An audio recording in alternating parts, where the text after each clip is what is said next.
ஆந்திர மாநிலம் விஜயவாடாவில் இருந்து புதுச்சேரிக்கு சென்ற ஆம்னி பேருந்து சென்னை கொல்கத்தா தேசிய நெடுஞ்சாலையில் திடீரென தீப்பற்றியதால் பரபரப்பு ஏற்பட்டது. ஓட்டுநரின் சாமர்த்தியத்தால் பேருந்தில் இருந்து 36 பயணிகள் நல்வாய்ப்பாக உயிர் தப்பினர்.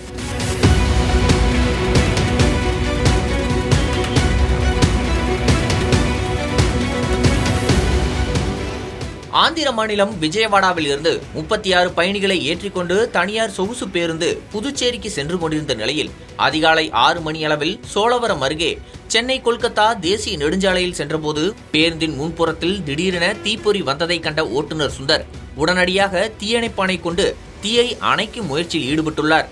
அப்பொழுது தீ மளவளவென பரவியுள்ளது. உடனடியாக ஓட்டுநர் பேருந்திலிருந்த அனைத்து பயணிகளையும் அவசரமாக கீழே இறக்கிவிட்டுள்ளார். சோழவரம் காவல்துறை மற்றும் செங்குன்றம் தீயணைப்பு துறைக்கு தகவல் தெரிவிக்கப்பட்டது.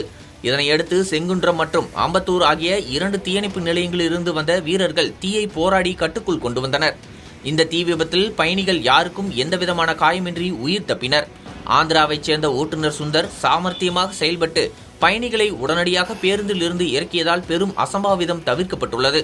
மேலும் ஆந்திராவில் உள்ள பேருந்து நிறுவனத்திற்கு தொடர்பு கொண்டு மாற்று பேருந்து வரவழைக்கப்பட்டு 36 பயணிகளும் புதுச்சேரிக்கு அனுப்பி வைக்கப்பட்டுள்ளனர்.